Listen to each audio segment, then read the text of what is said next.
Hi, hello, namaste. This is Shekhar from DSM Academy. Today I'm with a new video that is for company accounts issue of share capital. This topic is for CBSE students plus 12 and this company accounts can give them 24 marks and it is a very important video, and in this video I'm going to explain you about the important theory part of company accounts. What is the meaning of company and what are the various types of company, what is the meaning of share capital, and also the types of share capital. And also in this video I'm going to discuss how a company goes for issue of shares, what is the pattern for issue, and what are the various documents or what is the procedure for issue of shares.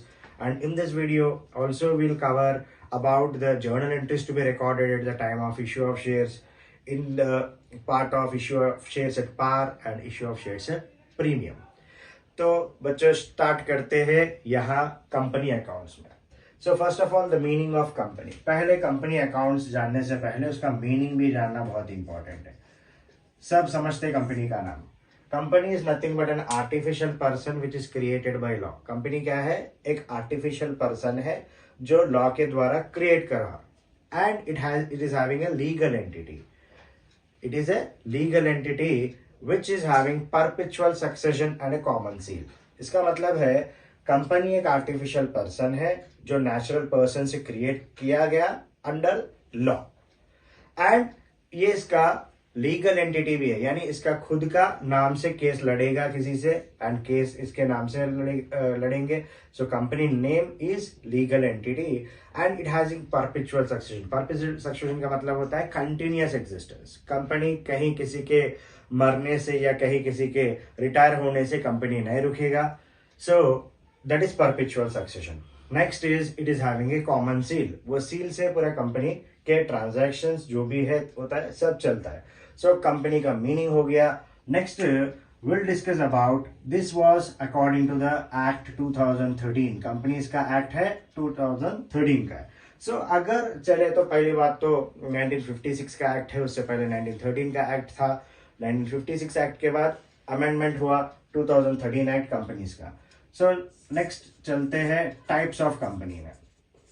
तो company के types क्या रहेंगे बच्चों? Company के types है, यहाँ पे थोड़े कंपनी के टाइप्स का डिस्कस करूंगा मैं, right. So first is will discuss about OPC. OPC का मतलब होता है one person company. One person company. Sir नाम में है कि भाई एक ही बंदा है, one person is allowed to start the company and he will be a single member in that. बोले तो इसमें एक ही मेंबर ओनरशिप रहता एंड उससे ज्यादा ओनर्स नहीं रह सकते कंपनी में.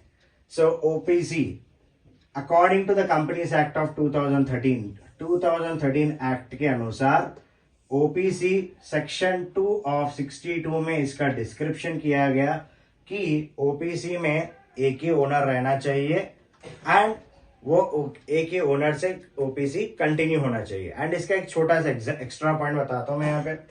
ओपीसी जो भी बंदा शुरू करना चाह रहा है उसका पेड अप कैपिटल जो है it should not be more than 50 lakhs. कितना ज्यादा नहीं रहना? Not more than 50 lakh rupees. उससे कम ही रहना उसका paid up capital. Next will proceed with second type of company which is called as private company. Private company. What is the meaning of private company? According to the section 2 of 68 of Companies Act, it explains that private company is a company which is owned and controlled by the private individuals, and private लोग के handover में रहता है ये private company.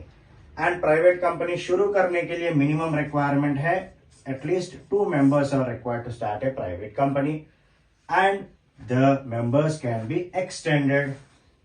Right, sir? Other members can be extended up to 200. Next is, in a private company, the board of directors must be at least 2 members. इसमें कितने directors का रहना जरूरी है? At least 2 members are required, and they can increase up to 15 directors, but not more than that. And in a private company, the term limited shall be clearly mentioned in the name of the company. Private limited, ये company के नाम में clearly mention होके रहना चाहिए. Next will discuss about the third type of company which is public company.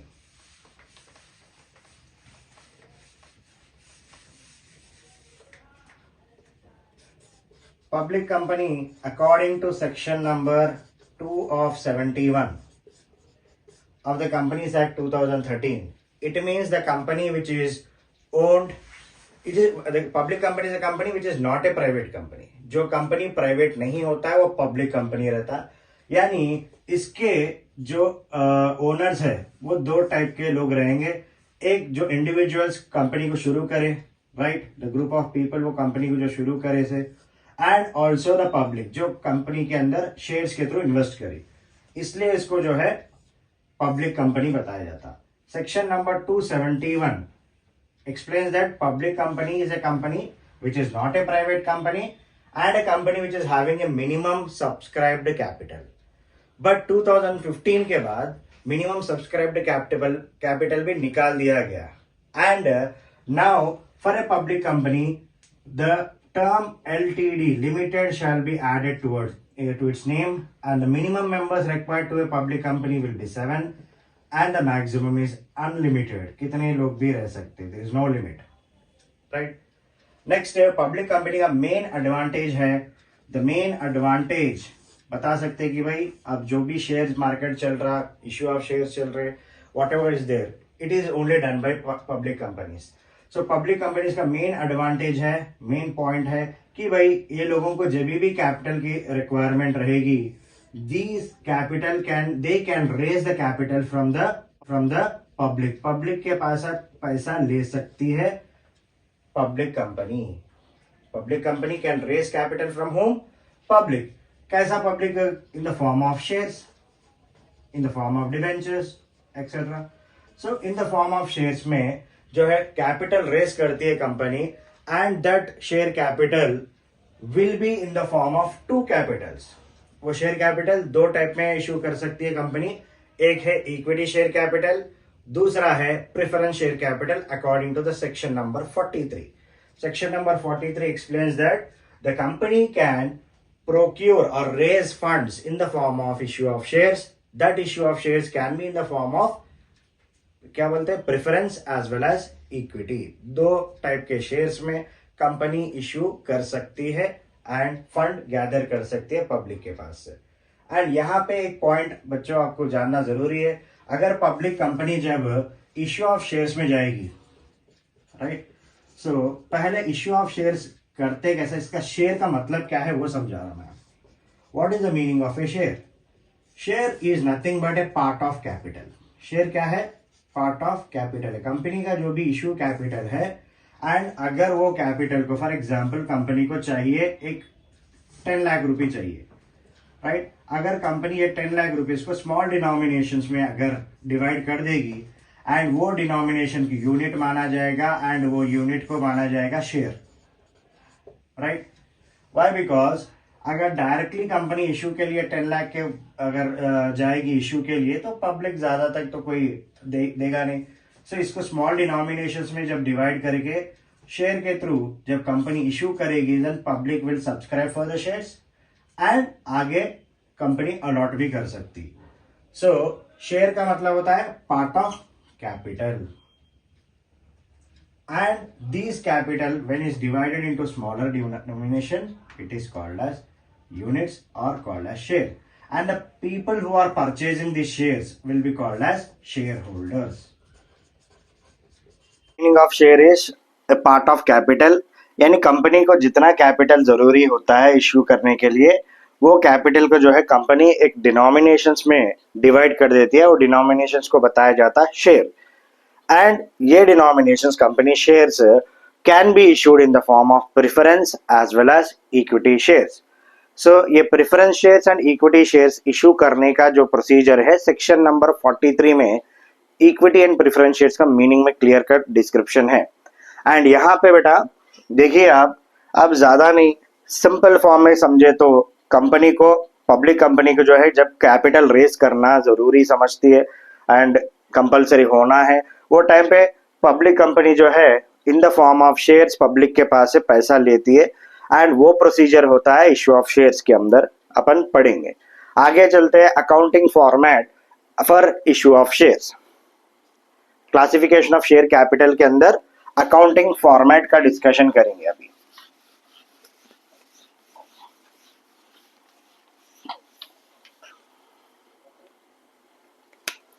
So here classification of share capital. So यहाँ पे देखिए क्लासिफिकेशन ऑफ शेयर कैपिटल के अंदर discussion is very clear that first of all classify होता है accounting format के हिसाब से बता रहा हूं मैं classification of share capital. First is that it is called as authorised capital. पहला क्लासिफिकेशन क्या है? Authorised capital. ये अथराइज्ड कैपिटल को अपन नॉमिनल कैपिटल भी बोल सकते हैं या रजिस्टर्ड कैपिटल भी बोल सकते हैं, राइट। सो ये अथराइज्ड कैपिटल का मीनिंग क्या है? सिंपल, कंपनी को जो है मेमोरेंडम ऑफ एसोसिएशन रहता है ना डॉक्यूमेंट, तो कोई पब्लिक कंपनी के अंदर मेमोरेंडम ऑफ एसोसिएशन में जो मैक्सिमम अमाउंट कंपनी को अलाउ किया जाता शेयर कैपिटल सब्सक्रिप्शन के लिए, उसको बताया जाता authorised capital.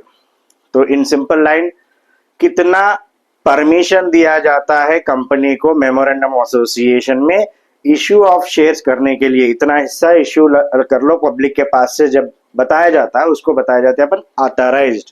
Means they are given permission in the memorandum of association to issue these number of shares. So उसको बताया जाता अथराइज्ड कैपिटल और नॉमिनल और रजिस्टर्ड कैपिटल।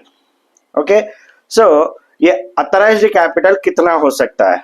अथराइज्ड कैपिटल जो है, जो मेमोरेंडम ऑफ एसोसिएशन में क्लियर कट डिफाइन है, इतना हिस्सा कंपनी जो है पब्लिक के पास से सब्सक्राइब कर सकती, तो उतना अथराइज्ड कैपिटल हो सकता। Authorised capital can be equal to issued capital. Authorised capital कितना रह सकता? इश्यूड कैपिटल के बराबर रह सकता। इट कैन बी इक्वल और else authorised capital can be more than issued capital. Authorised capital चाहे इश्यूड कैपिटल के इक्वल रह सकता या इससे ज्यादा भी रह सकता, but it can not be less than, authorised capital can not be less than issued capital. Authorised capital issued capital से कम कभी नहीं होना चाहिए। सो ये है अथराइज्ड कैपिटल की बात। Next will talk about issued capital.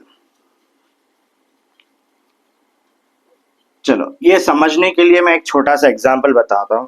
For example, एक कंपनी है XYZ लिमिटेड कंपनी, एंड ये कंपनी जो है पब्लिक के पास से इश्यू ऑफ शेयर्स के थ्रू सब्सक्रिप्शन के लिए गई, इश्यू के लिए गई। समझो कि उनको जरूरत थी फॉर एग्जांपल 50 लाख का कैपिटल प्रोक्योर करना है, 50 लाख का कैपिटल लेके आना है। तो 50 लाख के कैपिटल को कंपनी क्या करती है? स्मॉल डिनोमिनेशन यानी 10 रुपए के हिसाब से एक शेयर डिवाइड कर लेगी। तो it will be how many shares? 5 lakh shares. तो टोटल कितने बन गए? 5 लाख शेयर्स। एक शेयर का कितना है rate? 10 rupees. Totally it is how much? 50 lakh rupees. अब ये 50 लाख रुपीज कंपनी का टोटल, फॉर एग्जांपल मानो कि 5 lakh number of shares is the number of authorised capital, यानी टोटल 50 लाख कितना है बेटा? ये पक्का, अगर समझो कि कंपनी को परमिशन मिल गया टोटल 50 लाख रुपए का इश्यू करने के लिए, सो इसको बताया जाता authorised capital. This is authorised capital here. Okay, right. And issued capital का मतलब, अब कंपनी स्मॉलर डिनोमिनेशंस में करके इन नंबर ऑफ शेयर्स में कर ली, तो ये 5 लाख के टोटल 5 लाख कंपनी इश्यू के लिए जा सकती, राइट। और else the company can go lesser than this, यानी 5 लाख से कम भी कंपनी जा सकती इश्यू करने के लिए, right.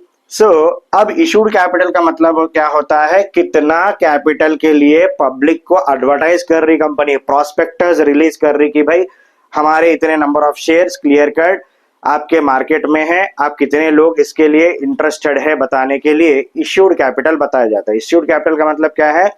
How many shares the company is issuing to the public to subscribe, it is said to be issued capital. मान के चलो कि भाई टोटल 5 लाख शेयर्स है, company is only going for 4 lakh shares. Company कितना शेयर्स के लिए जा रही? 4 lakh shares. So company is issuing how many shares here? 4 lakh shares. And एक शेयर 10 रुपए, तो कितना हो गया? 40 lakhs. डन.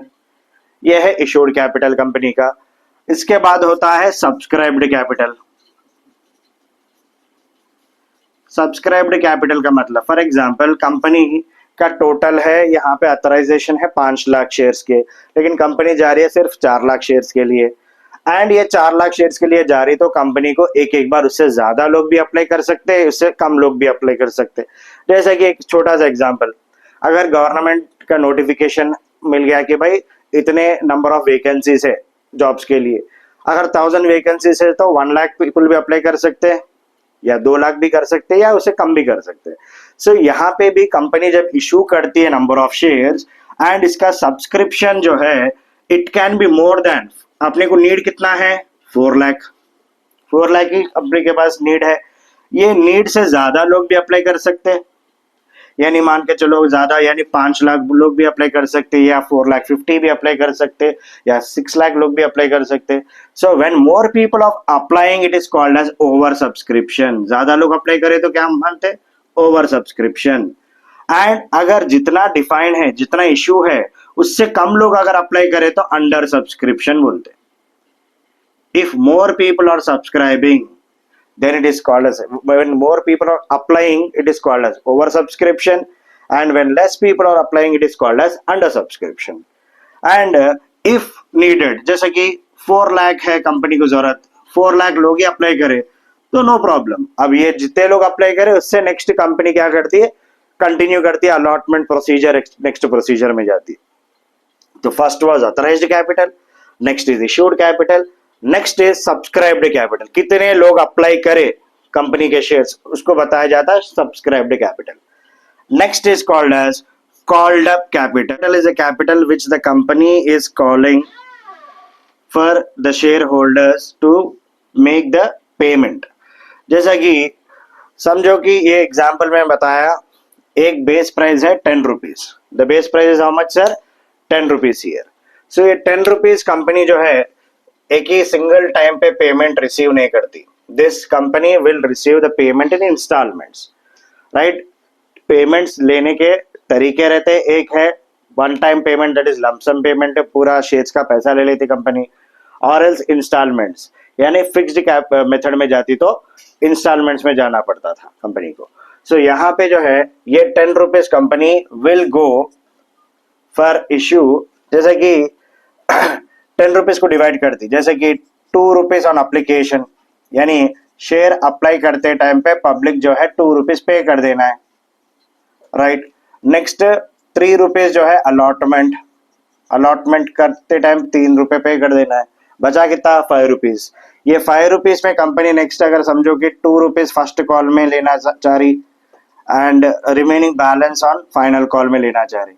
तो अब कंपनी कॉल्ड अप कैपिटल का मतलब होता है कंपनी कौन से स्टेज तक कॉल करी, अलॉटमेंट तक करी, या फर्स्ट कॉल तक करी, या फाइनल कॉल तक करी, तो उसको बताया जाता called up capital. How much the company is calling to make the payment of the shareholders to the company. That capital is called as what? Called up capital. Next, after called up capital, next will be paid up capital. Right sir? Paid up capital रहेगा उसके बाद. What do you mean by paid up capital? The capital which the public is paying to the company is said to be paid up capital. जैसा कि 2 rupees application में, 3 rupees allotment में, 2 rupees first call में, and 3 rupees final call में, total हो गया 10 rupees. अब 10 rupees total company call कर दिए तो कितने लोग टोटल पेमेंट कर रहे हैं यहाँ पे? How many the share holders are making the total payment, that is said to be paid up capital. थोड़े लोग थोड़ा हिस्सा पे करते, थोड़ा अनपेड रहता, तो कितना पैसा कंपनी रिसीव कर रही पब्लिक के पास से, वो बताया जाता paid up capital. So next will proceed with A small example. Example के थ्रू मैं आपको बताऊंगा कि भाई ये कंपनी इश्यू ऑफ शेयर्स कैसा करती है, एंड कौन से फॉर्मेट में ये शेयर्स जो है कंपनी के सब्सक्राइब किया जाता, etcetera with a journal entries format के अंदर मैं आपको बताऊंगा कि भाई होता कैसा है. First of all, okay, issue of shares. The issue of shares may be of two types. One is private placement and another one is public offer. Private placement section number 42 ये क्या बोलता है बोले तो कंपनी जो है privately यानी public के जैसा नहीं, so privately within the company या जान पहचान लोगों से कंपनी जो है शेयर्स इशू करके वहां से पैसा ले लेती है. That is called as private placement. And next is public offer, यानी कंपनी जो है डायरेक्टली प्रॉस्पेक्टस इशू करके इनविटेशन देती है पब्लिक को, भाई हमारे कंपनी के शेयर सब्सक्राइब करो. सो उसको बताया जाता पब्लिक ऑफर, राइट. एंड ये इशू ऑफ शेयर जो है कंपनी के दो फॉर्मेट में हो सकते हैं. Issue of shares at par. At par का मतलब होता है जो फेस वैल्यू है कंपनी का शेयर का फेस वैल्यू, राइट. जो बेस प्राइस कंपनी डिवाइड करी थी वो प्राइस को पार बोलते हैं. नेक्स्ट दूसरा इशू होगा issue of shares at premium. So it is clear cut बेटा. पहला है शेयर्स दो टाइप के इश्यू हो सकते हैं. एक issue of shares at par यानी जो फेस वैल्यू है शेयर का वो प्राइस में कंपनी इशू कर सकती है at par. And issue of shares at premium. Premium का मतलब क्या होता है, जो कंपनी का फेस वैल्यू रहता है शेयर का उससे जरा ज्यादा रेट, एक्स्ट्रा रेट को करे तो प्रीमियम बताया जाता, right. Let's understand this with a example. And इससे पहले प्रोविजन था company can issue the shares at discount, लेकिन वो प्रोविजन हटाया गया कि issue the company can not issue shares at discount. Remember this point carefully. The company can only issue the shares at par as well as premium. Company दो ही type के shares कर सकती है, पार और प्रीमियम में. डिस्काउंट में नहीं कर सकती इशू, सिर्फ री इशू डिस्काउंट में हो सकता है, right. Let's understand this concept with an example. So अब मैं ये पार का एग्जांपल लेके चलता हूं फर्स्ट ऑफ ऑल, ओके बेटा.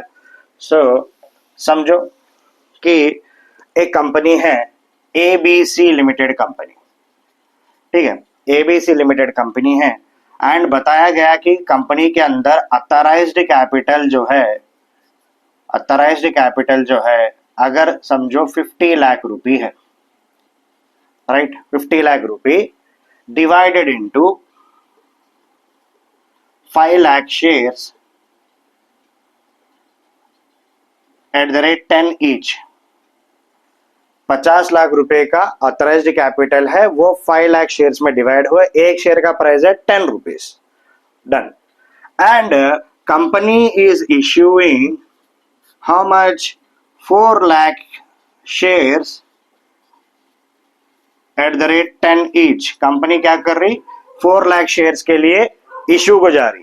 तो अब देखो बेटा, company is having how much authorized capital, 5 lakh shares. Each share is divided at the rate 10 each and issued capital कितना है, 4 lakh shares, each is at the rate 10 each. Now ये 10 rupees जो है कंपनी इंस्टॉलमेंट्स में ले रही, समझो. It is not asking the public to pay in one time, but the company is allowing them to pay in installments. होता कैसा, ये 10 rupees for example at the मैं समझ रहा हूं कि भाई 2 रुपीज जो है शेयर एप्लीकेशन के टाइम पे करना पड़ेगा कंपनी पब्लिक को, एंड 3 रुपीज जो है शेयर अलॉटमेंट के टाइम पे करना पड़ेगा. एंड नेक्स्ट 2 रुपीज जो है फर्स्ट कॉल एंड 3 रुपीज जो है फाइनल कॉल. देखो बेटा यहाँ पे 4 लाख कंपनी इशू कर रही, तो पब्लिक लिमिटेड कंपनी जो भी इशू ऑफ शेयर्स के लिए जा रही पब्लिक के पास से, जितना इशू का रकम है, जितना इशू का कैपिटल है, तो उसमें 90% of the shares should be applied by the public. Public अब कंपनी इशू के लिए कितना जा रही, 4 लाख. अब 4 लाख में से कितने लोग अप्लाई करना, up to 90% of the share should be applied. यानी 4 लाख का 90% कितना होता है, 3 lakh. 3,60,000 number of share should be applied, कम से कम।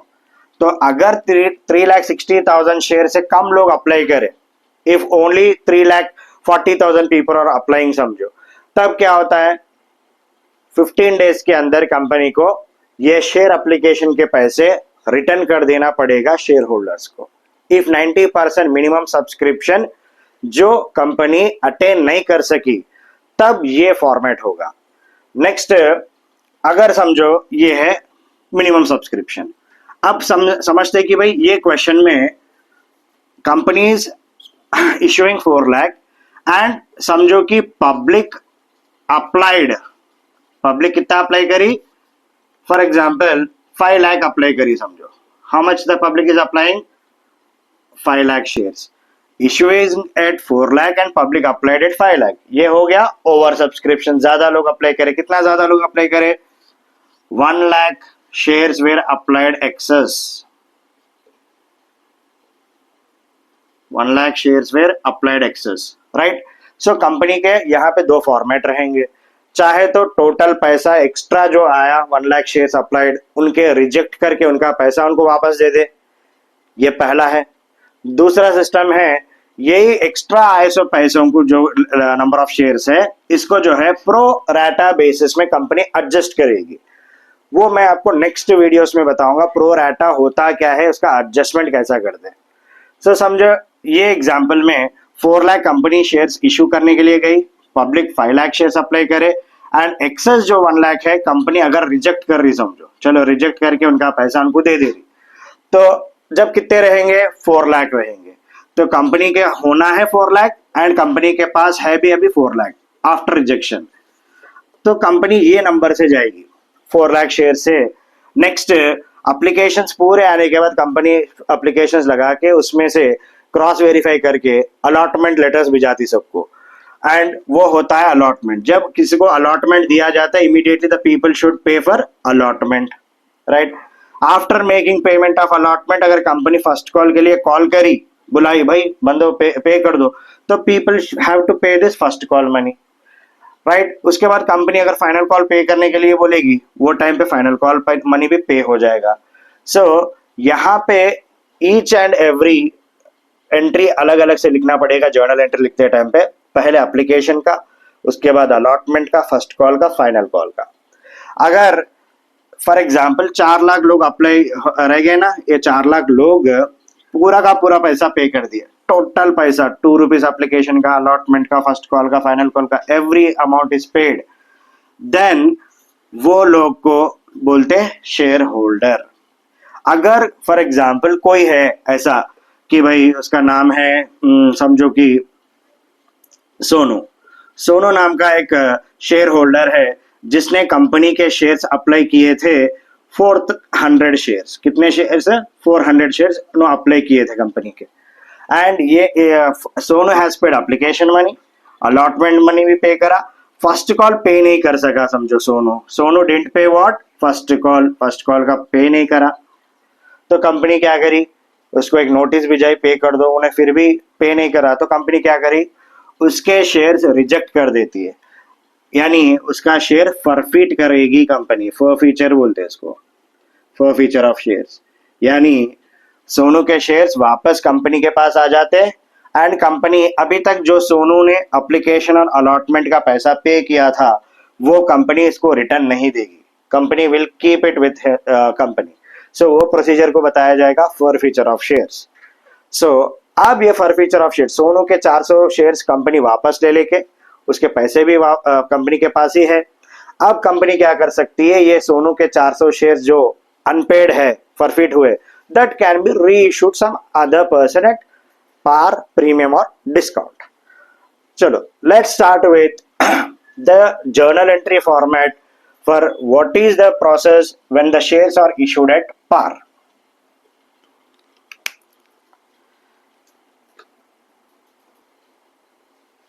जर्नल एंट्रीज में फर्स्ट क्या था बेटा?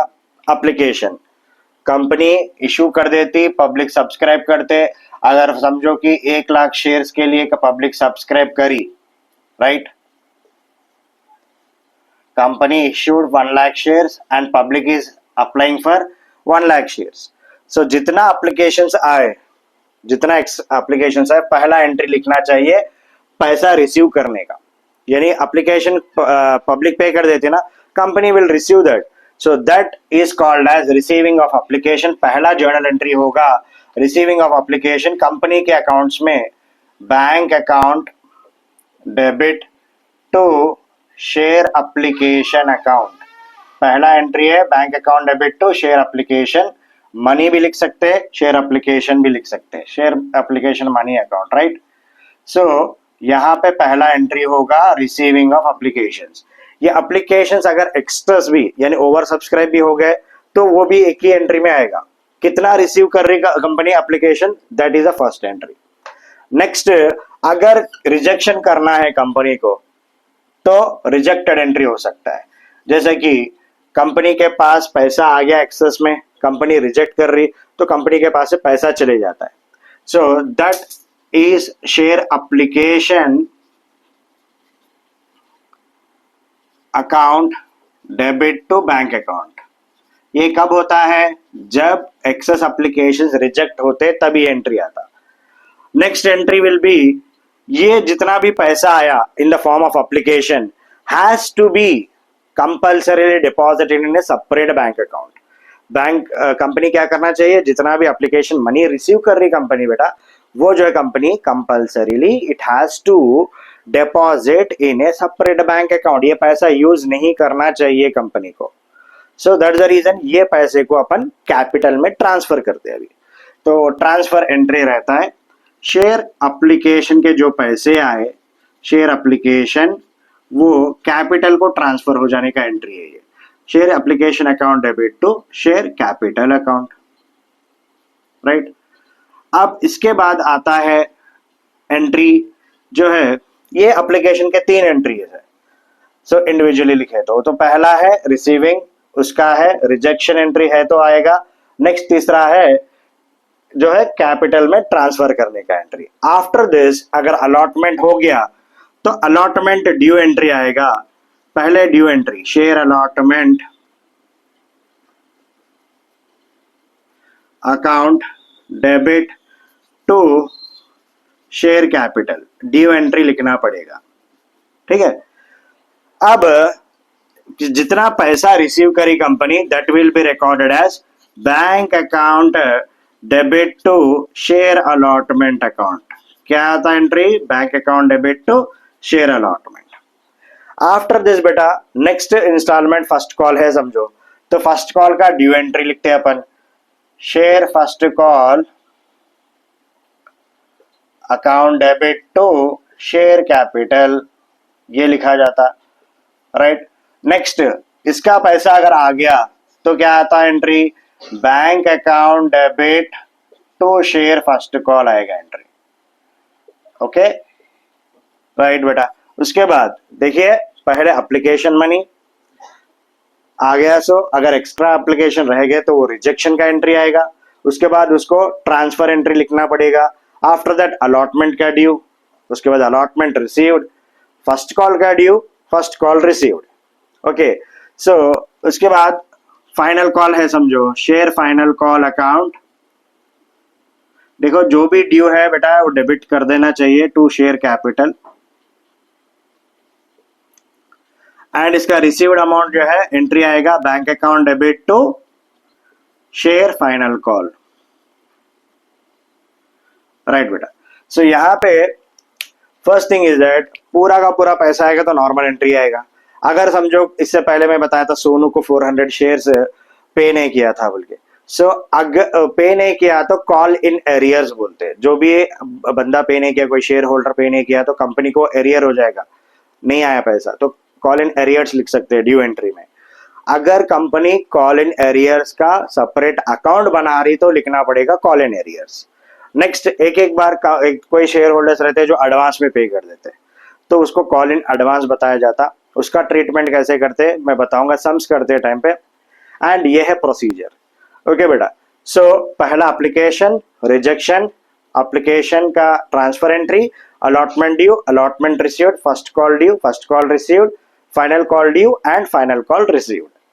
तो नेक्स्ट मैं आपको नेक्स्ट वीडियो में बताऊंगा कि ये issue of shares at par, a simple sum along with a forfeiture वाला entry and capital reserve calculate कैसा किया जाता है with a simple sum, I explain in one video. उसके बाद आगे चल के मैं आपको इसके 3-4 पार्ट्स में वीडियो बनाऊंगा.